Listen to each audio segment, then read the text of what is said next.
बच्चों, good morning. कैसे हैं आप सब? आई होप आप ठीक होंगे और अपनी पढ़ाई कंटिन्यू कर रहे होंगे। तो बच्चों, अपन ने लास्ट क्लास में डिस्कस किया था, एक क्वेश्चन बहुत इंपॉर्टेंट था और वो क्वेश्चन था आपका मैक्सिमम एनर्जी और मिनिमम एनर्जी वाला। ठीक है, और कई सारे बच्चों ने बहुत अच्छा परफॉर्म किया है, उन सबके लिए एक अच्छी बात है।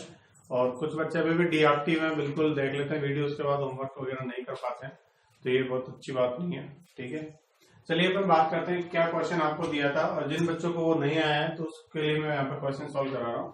क्वेश्चन आपका ये था कि हाइड्रोजन में इलेक्ट्रॉन दूसरे ऊर्जा स्तर में है। ये हाइड्रोजन की अपन बात करें, ठीक है, ये आपका n बराबर 1 है और इसको अपन बोलेंगे फर्स्ट एनर्जी लेवल E1, ये दूसरा एनर्जी लेवल E2 है, दूसरा ऊर्जा स्तर है, और n बराबर यहाँ पर क्या है 2 है। तो इलेक्ट्रॉन कहाँ पे है? हाइड्रोजन में दूसरे ऊर्जा स्तर में, मतलब इलेक्ट्रॉन यहाँ पर है। ठीक है, ये अधिकतम व न्यूनतम कितनी ऊर्जा का अवशोषण करेगा? मैक्सिमम और मिनिमम कितनी एनर्जी क्या करेगा? एब्जॉर्ब करेगा। तो जब एनर्जी एब्जॉर्ब करता है इलेक्ट्रॉन तो कहाँ पे जाता है? ऊपर की ओर जाता है, मतलब ऊपर की ओर से मतलब है उच्च ऊर्जा स्तर में जाता है। तो ये अपन यहाँ पे 3 बना देते हैं, ठीक है, 4, 5, ऐसे यहाँ पे अपन इंफिनिटी बना देते हैं। ठीक है, n बराबर इंफिनिटी, यहाँ पर एनर्जी क्या हो जाएगी? E infinity. ठीक है, ये आपका E3 है, ये आपका E4 है, ये आपका E5 है। ठीक है, ये n बराबर यहाँ पर 3, यहाँ पर n बराबर 4, यहाँ पर n बराबर 5। करेक्ट है। अब देखो क्वेश्चन में कहा गया है कि इलेक्ट्रॉन हमारा कहां पर है? सेकंड एनर्जी लेवल है, दूसरे ऊर्जा स्तर में है। और जब इलेक्ट्रॉन दूसरे ऊर्जा स्तर से ऊपर जाएगा तो ऊर्जा का क्या करेगा? अवशोषण करेगा। और जब एनर्जी का अवशोषण करेगा, एब्जॉर्ब करेगा, तो मिनिमम कब होगा और मैक्सिमम कब होगा? तो देखो सेकंड के ऊपर जस्ट कौन है? थर्ड। तो सबसे पहले वो किस में जाएगा? थर्ड में जाएगा। ठीक है, यहां पर जो एनर्जी गेन करेगा वो होगी मिनिमम। न्यूनतम तो इतनी गेन करेगा कि वो उच्च ऊर्जा स्तर में चले जाए। ठीक है, 1 में। अब अधिकतम कितनी कर सकता है? अधिकतम वो कहां जा सकता है? 3rd, 4th, 5th, 6th, 7th, 8th, 9th, 10th, कहां तक जा सकता है? अनंत पे जा सकता है। तो जब इलेक्ट्रॉन दूसरे ऊर्जा स्तर से अनंत में जाएगा तो मैक्सिमम एनर्जी को क्या करेगा? गेन करेगा। ठीक है भाई, जब इलेक्ट्रॉन निम्न ऊर्जा स्तर में आता है तो उसकी एक लिमिट होती है कि वो n बराबर 1 में आके रुक जाएगा। ठीक है, परंतु जब ऊपर जाता है तो लास्ट लिमिट क्या होती है? अनंत, इंफिनिटी में। क्योंकि नंबर ऑफ शेल क्या है? 1, 2, 3, नाभिक से स्टार्ट करते हैं न्यूक्लियस के पास से, पहला शेल, दूसरा, तीसरा, चौथा, पांचवा, इस तरह से अनंत तक जाते हैं। ठीक है, तो मिनिमम यहां पर होगा, मैक्सिमम यहां पे होगा। तो देखिए अब यहां पर, ठीक है, E मिनिमम बराबर क्या हो जाएगा? देखो final minus initial, finally electron कहां गया? E3 में गया, और कहां से गया? E2 से गया। E3 माइनस E2, आपको पता है हाइड्रोजन के लिए E3 की वैल्यू कितनी होती है? -1.51, माइनस E2 की वैल्यू कितनी होती है? -3.4। तो ये हो गया -1.51, माइनस माइनस प्लस हो गया 3.4। इसको सॉल्व करोगे तो 1.89 आंसर आ जाएगा आपके पास। 1.89 इलेक्ट्रॉन वोल्ट प्लस का आंसर आ जाएगा। ठीक है, ऐसे आप जब बात करोगे E मैक्सिमम की, तो फाइनल में से इनिशियल, फाइनली इलेक्ट्रॉन कहां पे गया बेटे? E अनंत पे गया, और कहां से गया? E2 से गया। ठीक है, अनंत पे इलेक्ट्रॉन की ऊर्जा मैंने कहा था शून्य होती है, और अधिकतम भी बोलते हैं अपन उसको, यानी शून्य और अधिकतम, तो ये शून्य हो गया। और E2 की एनर्जी अभी बताए थे आपको -3.4, तो ये -3.4, माइनस माइनस क्या हो जाएगा? प्लस, तो ये +3.4 आंसर आ गया आपका इलेक्ट्रॉन वोल्ट। ये तरीका था क्वेश्चन को करने का। तो मैक्सिमम और मिनिमम वाले क्वेश्चन जाएंगे, उनमें किस तरह से आपको सोचना है ये आपको डिसाइड करना है। ठीक है बच्चों, अब आगे अपन एक नया टॉपिक पढ़ते हैं।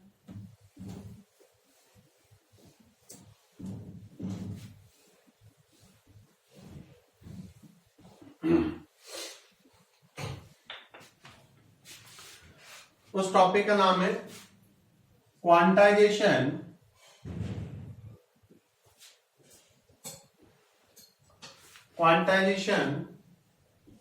ऑफ एनर्जी, ऊर्जा का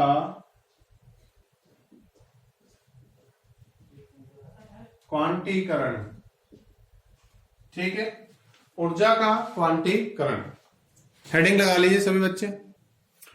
देखो बच्चों, क्वांटाइजेशन ऑफ एनर्जी यानी ऊर्जा का क्वांटीकरण क्या है। अपन ने पहले भी पढ़ा था प्लैंक क्वांटम प्रिंसिपल, प्लैंक का क्वांटम सिद्धांत पढ़ा था। उस समय मैंने आपको बताया था क्वांटा क्या होता है। एक फिक्स एनर्जी पैकेट होता है, जैसे छोटे छोटे ऊर्जा के बंडल होते हैं, छोटे छोटे एनर्जी के पैकेट होते हैं। इन पैकेट्स को अपन कहते हैं क्वांटा या फोटोन। जब स्पेशली बात की जाती है लाइट से रिलेटेड, प्रकाश से रिलेटेड, तो उस पैकेट का नाम होता है फोटोन, अदरवाइज अपन क्या बोलते हैं, क्वांटा। ठीक है, तो देखिए बच्चों, यहां पर अपन बात कर रहे हैं आज डेफिनेशन की। तो डिसकंटिन्यूस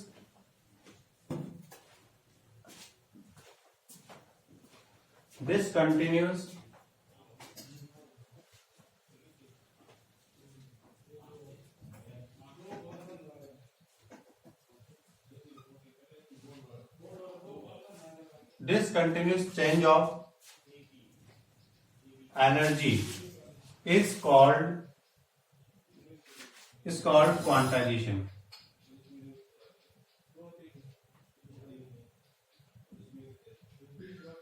ठीक, हिंदी वाले बच्चे लिखेंगे ऊर्जा के असतत परिवर्तन को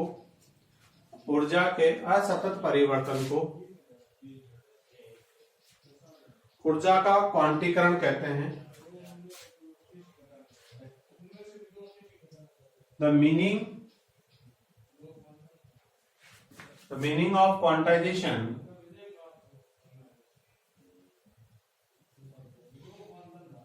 is fixed value of energy। ठीक है, फिक्स्ड वैल्यू ऑफ एनर्जी।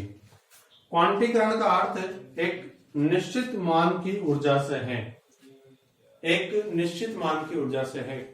क्वांटीकरण का अर्थ एक निश्चित मान की ऊर्जा से है। तो यानी कि आप समझ गए हैं क्वांटाइजेशन का मतलब क्या होता है। फिक्स्ड एनर्जी वैल्यू होती है, मतलब एक फिक्स्ड एनर्जी जो होगा, पैकेट होगा, उसे अपन क्या कहते हैं, क्वांटा, और इस प्रोसेस को क्या बोलते हैं अपन, क्वांटाइजेशन बोलते हैं। ठीक है, चलिए, तो ये क्वांटाइजेशन ऑफ एनर्जी की डेफिनेशन थी। अब आपसे कोई क्वांटाइजेशन ऑफ एनर्जी की डेफिनेशन कंपटीशन में तो पूछेगा नहीं, मगर स्कूल एग्जाम में पूछ सकता है what do you mean by the quantisation of energy. तो आप लिखोगे quantisation of energy is related to the fix amount या fix value of energy and discontinuous change of energy is called quantisation. ठीक है, देखो एनर्जी अगर wave की form में चल रही है ऐसे, तो ये क्वांटाइजेशन नहीं है। क्वांटाइजेशन का मतलब क्या है कि एनर्जी छोटे छोटे पैकेट्स के रूप में चल रही है, और ये जब हाईली स्पीड से चलते हैं तो ये हमें वेव की फॉर्म में नजर आते हैं। ठीक है, तो ये छोटे छोटे एनर्जी पैकेट्स हैं, इनको अपन क्वांटा कहते हैं, और ये डिसकंटिन्यूअस फॉर्म में होते हैं, असतत होते हैं, तो ये क्वांटाइजेशन हो गया। अब अपन पढ़ने वाले हैं इसमें छोटी छोटी डेफिनेशन जो हमारे आगे बहुत सारे न्यूमेरिकल्स में काम में आएंगी। तो आप हेडिंग लगाइए सम डेफिनेशन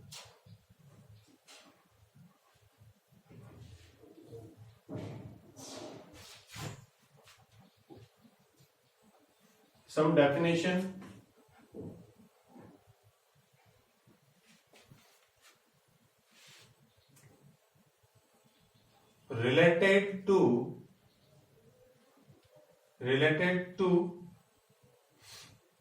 quantization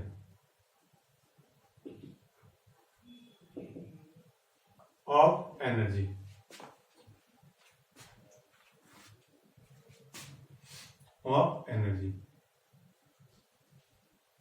ठीक है,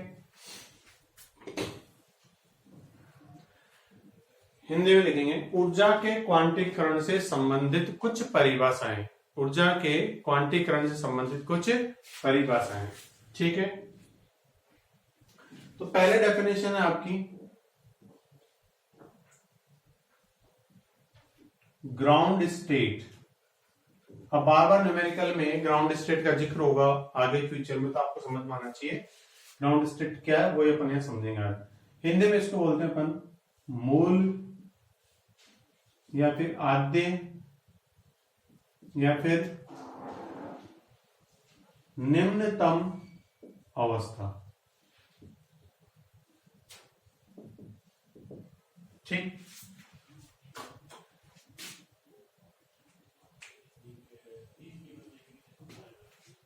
ठीक है। देखो नाम से पता चल रहा है ग्राउंड स्टेट मतलब सबसे कम वाली state.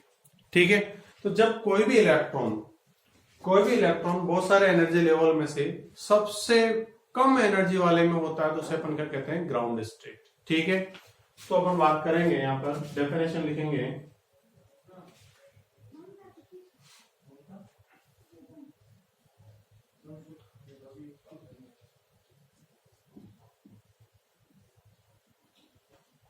The lowest energy state of any atom oblique molecule oblique ion is called ground state. Lowest energy state of any atom molecule oblique ion is called ground state. Hindi में लिखिए बच्चों, हिंदी में लिखिए अणु परमाणु या आयन, अणु परमाणु या आयन के निम्नतम ऊर्जा की अवस्था, अणु परमाणु या आयन की निम्नतम ऊर्जा की अवस्था को निम्नतम अवस्था या आद्य अवस्था या मूल अवस्था कहते हैं। अब जैसे एग्जांपल लेते हैं, ठीक है, जैसे हाइड्रोजन ले लिया मैंने। हाइड्रोजन में ग्राउंड स्टेट से मतलब है कि इलेक्ट्रॉन कहां पर है, n बराबर 1 में है, E1 n बराबर 1, यानी इलेक्ट्रॉन यहां पर है। ठीक है,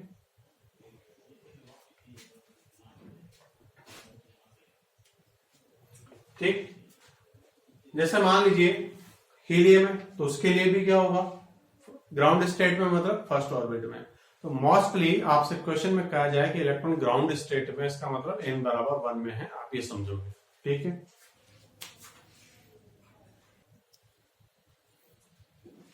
ठीक, अब बात करते हैं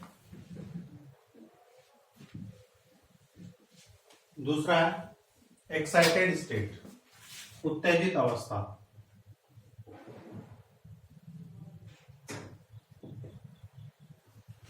एक्साइटेड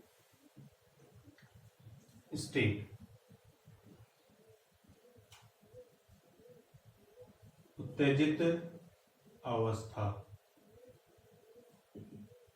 देखो ग्राउंड स्टेट को छोड़ करके जो भी एनर्जी लेवल होते हैं, जो भी एनर्जी स्टेट होती है, वो सब क्या होती है, एक्साइटेड स्टेट होती है। ठीक है, क्लियर है?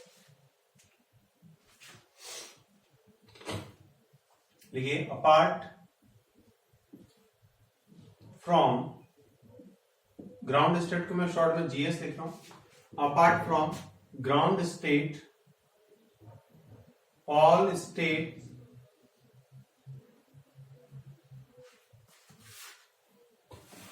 कॉल्ड ES, ES यानी एक्साइटेड स्टेट। हिंदी वाले बच्चे लिखेंगे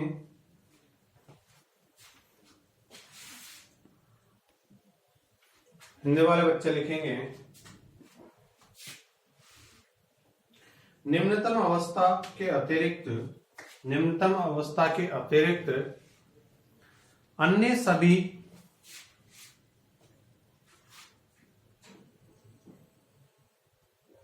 अवस्थाओं को उत्तेजित अवस्था कहते हैं।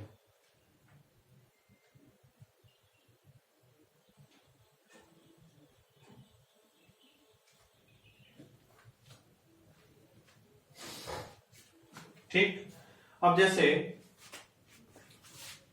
बहुत सारे एनर्जी स्टेट है, ठीक, ये E1 है, ये E2 है, ये E3 है, ये E4 है, ये E5 है।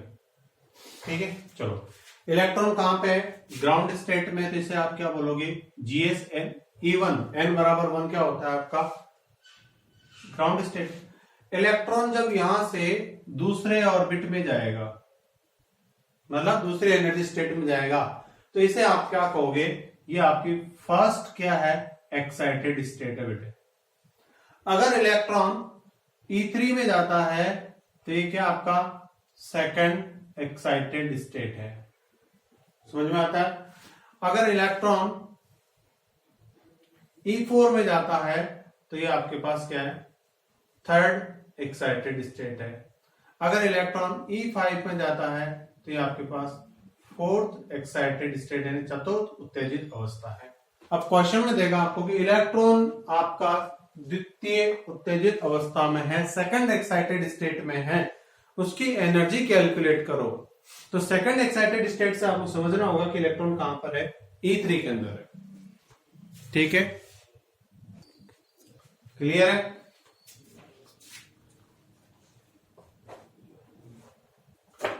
अब यहां पे एक फॉर्मूला बन गया हमारे पास। कैसे? If N excited if N is energy state, then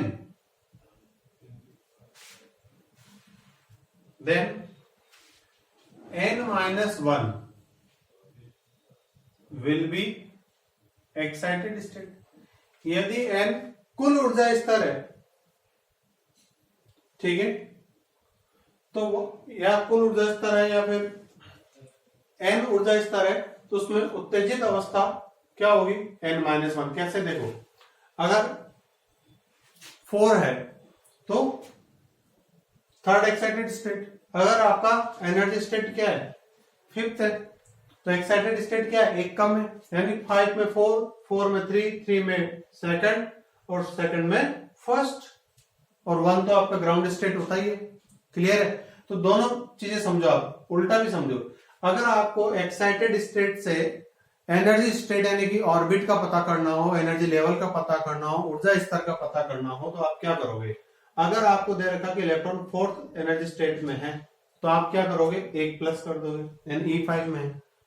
और अगर आपको दे रखा कि आपके पास 5 ऑर्बिट है और इलेक्ट्रॉन जो है फोर्थ एक्साइटेड स्टेट में, तो भी बात वही आ रही है। ठीक है, अब क्वेश्चन कैसे आता है, चलो अपन ऐसा देख लेते हैं। ठीक है,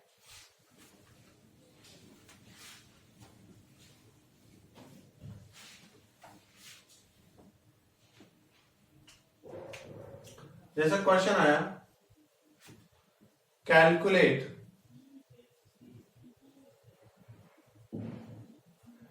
एनर्जी ऑफ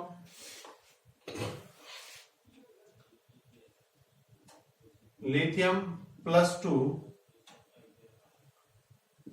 इन जीएस। मूल अवस्था में लिथियम +2 की ऊर्जा ज्ञात कीजिए। अब इसमें जैसे जीएस ग्राउंड स्टेट आपने देखा, तुरंत आपका आंसर हो जाएगा। ठीक है, जेड बराबर तो क्या है? 3, और एन बराबर क्या हो गया? 1, क्योंकि ग्राउंड स्टेट का मतलब क्या होता है? एन बराबर 1 ही होता है। ठीक है, एनर्जी का फॉर्मूला क्या होता है? ई एन बराबर बताया था -13.6 इंटू Z² अपॉन n²। तो -13.6 इंटू 3 का स्क्वायर हो जाएगा बटा 1 का स्क्वायर, यानी -13.6 इंटू 9।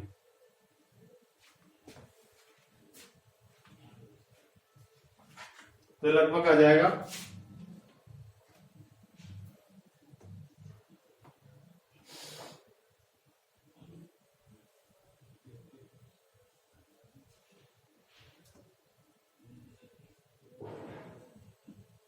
12.24 electron volt.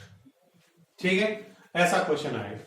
सबको समझ में आ गया होगा? ग्राउंड स्टेट क्वेश्चन में दे रखा है तो आपको पता चल गया एन बराबर क्या है। अब क्वेश्चन ऐसे आ जाए, मान लीजिए calculate energy of helium +1 helium +1 electron in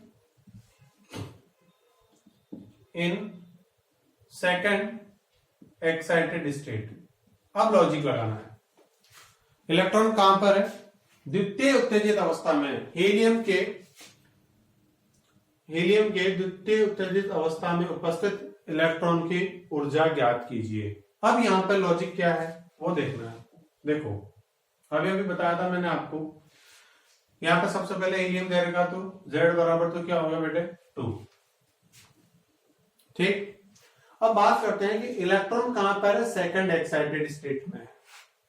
तो मैंने बोला था जब इलेक्ट्रॉन सेकंड एक्साइटेड स्टेट में, एक्साइटेड स्टेट दे रखी है और आपको n पता करना है तो +1 कर दो। अगर n दे रखा है और एक्साइटेड स्टेट पता करनी है तो n -1 कर दो।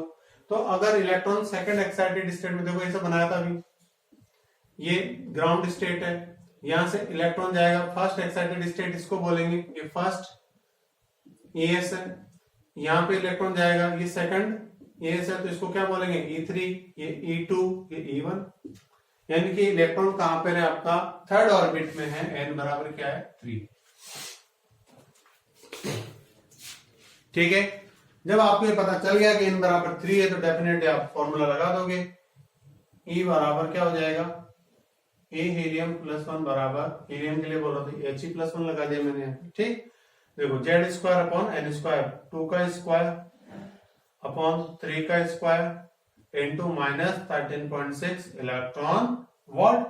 इसे आप पढ़ लो, 4 हो जाएगा, 4/9 इंटू -13.6। ठीक है, तो ये आ जाएगा -6.04 इलेक्ट्रॉन वोल्ट के अप्रोक्सीमेट। तो क्वेश्चन का पैटर्न समझ में आया? देखो दो बातें मैं और सिंप्लीफाई कर देता हूं आपको ताकि कोई उलझन ना रहे। ठीक, अगर n आपके पास क्या है? एनर्जी स्टेट है, तो आप क्या करोगे? n-1 कर दोगे तो आपको क्या पता चल जाएगा? Excited state. मैं इसको n यहां पे लिख देता हूं, n